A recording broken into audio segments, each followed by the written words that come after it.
And welcome to another RSR. Tonight I'm reviewing Jamaica 1, Mexico 1, 1-1 in the 2022 CONCACAF Nations League, League A, Group A.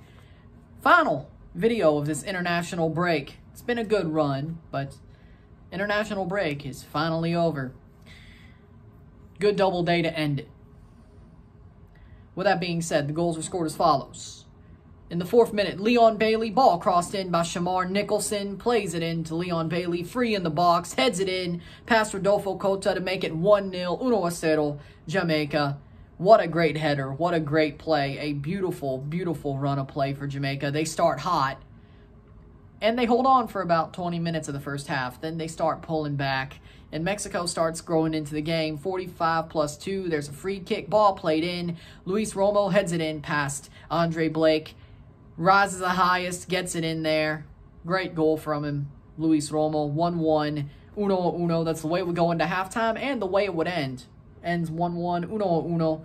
Jamaica holds on. Mexico can't score a second, even though the substitutions were absolutely trash from Jamaica. And some of their performances weren't great either, but we'll get into that. Full-time stats, 7 shots to 17, 3 shots on goal to 9, 48% possession to 52% possession, 312 passes to 352 passes, 83% pass accuracy to 89, 12 fouls to 15, 1 offside, 2 offside to 1, 3 yellow cards to 1, no red cards on either side, and 4 corners to 6. When it comes to Jamaica today, I think they were the better team. Slightly, they were the better team. They got lucky as well, but they were the slightly better team. I think they deserve to win this match, whether it was a 1-0 or a 2-1 later on. But they just didn't get it. Because Paul Hall, honestly, is the reason that Jamaica drew tonight. And not for a good way. And not in a good way. Should have made multiple substitutions. Only sub he made was Rolando Aarons into the match. And that was wrong. That was wrong. They needed to refresh the midfield. Speedy needed to get pulled as well. Leon Bailey, by the time the 78th, 80th minute came around, he was limping. He was not as powerful and fast, pacey as he was earlier in the match. He had to get pulled, but they didn't do it. They could have easily made 5 subs in this matchup, but Paul Hall didn't do it. He made 1 sub. 1 sub. And Aarons played well. Rolando Aarons played well in this match. He does have talent. He's a great midfielder, and honestly, better than Speedy Williams. But here's the problem with that. You look at it, and should he have started? Yes, I think so. I think he has talent. Worth a shot, right? If you're going to give Topi a shot, why not give Rolando Aarons a shot? With that being said, you look at the match, and it's like, just doesn't make any sense, really. There's only 1 substitution. Jamaica, honestly, I think they should have won this match by the skin of their teeth. They held on by the skin of their teeth instead. Honestly, really, really, really trash managing performance by Paul Hall, for sure. Guess it turns out that if you have just as bad as a managing performance as Tata Martino, you're not going to beat him. Mexico, they had their chances. Andre Blake stood on his head and cursed out his defenders because he wasn't happy with the game at all, and I don't blame him. That defensive play by Jamaica was an absolute eyesore sometimes today. They gave too much space to Mexico, midfield as well. There needed to be changes, and the fact that there was only 1 pisses me off because Jamaica should have won this game. By all intents and purposes. I think they were that good, especially in the second half and the start of the first half. For about 60 minutes, they dominated the game. They were the better team. They should have won. They should have won. They should have put a second one in the first half. They should have scored a second in the second half. They had a chance. They had multiple chances. Shamar Nicholson with some good chances. Good team. Seriously, good team play. Ravel Morrison with some good chances. Leon Bailey with some more good chances besides the header. Speedy had a shot. Wasn't great, but he had a chance.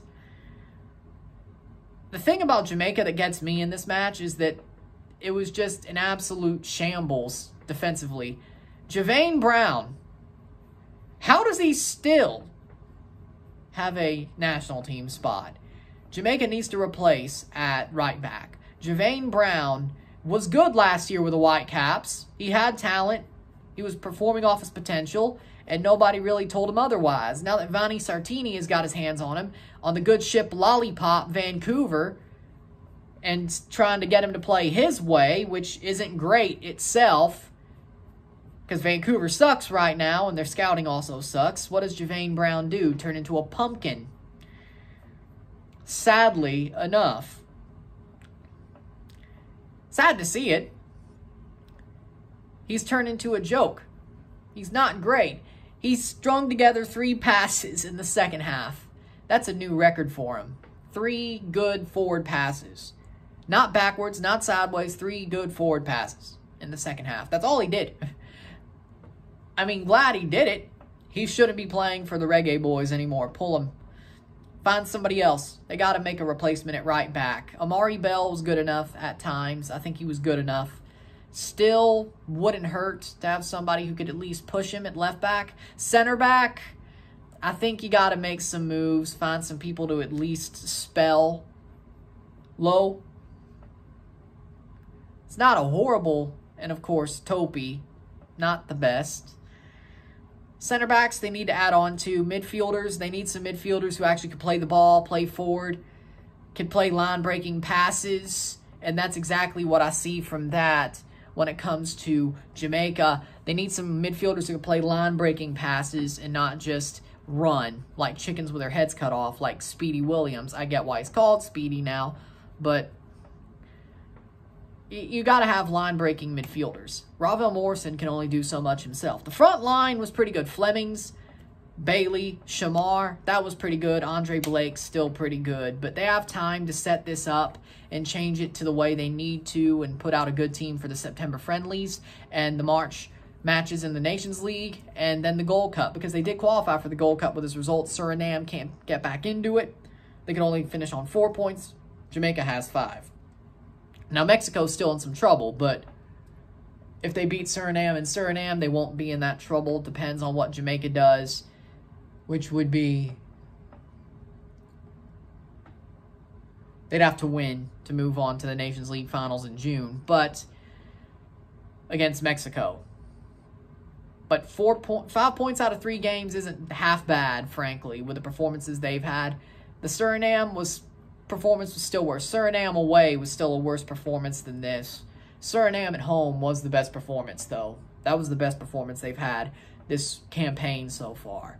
But this is the time for Paul Hall to build on and find players that fit his system and play football the way he wants them to play football for 2026. Because I do think the Reggae Boys will qualify for 2026 with the way they're playing right now. I liked how they played against Suriname. I liked how they played tonight against Mexico. It was a good game. And Mexico, they definitely had their chances. They definitely played the ball forward. They had some good runs. They had a lot of space to play the ball. And the Olympic team, the team that played out there was basically most of the Olympic team, looked a lot better than the current El Tri World Cup, Gold Cup team. They really did. And I was right about that, but Tata's still noxious.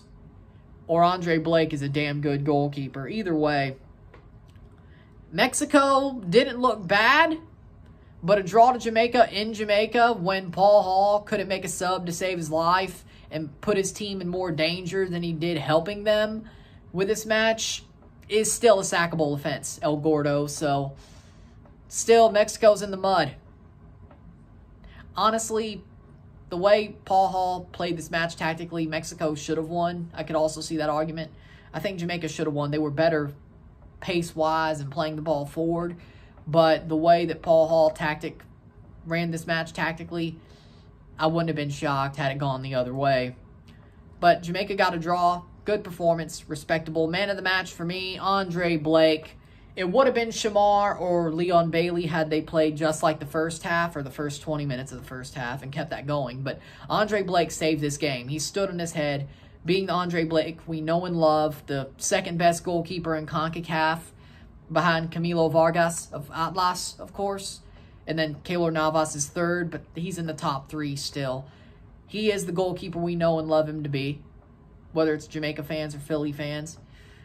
Good goalkeeper. Great goalkeeper, Andre Blake. Man of the match, made some great saves, and had a lot of fire in this match coming back from COVID.